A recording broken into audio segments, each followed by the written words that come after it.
Hello! In this video I will show you how to install Microsoft Edge browser on Samsung Galaxy A16.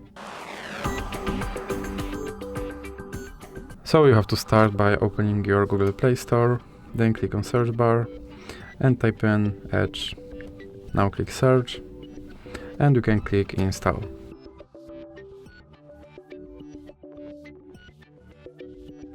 Now you can click open.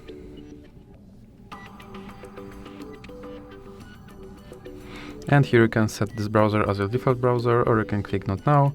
Now you can sign in to sync your data, or you can click not now. And here you have to confirm your data and privacy settings. And now you have to decide if you want to send notifications from this app or not. And now your Microsoft Edge browser is installed and is ready to use. So that's it for this video. If you liked it, please remember to leave a like and subscribe.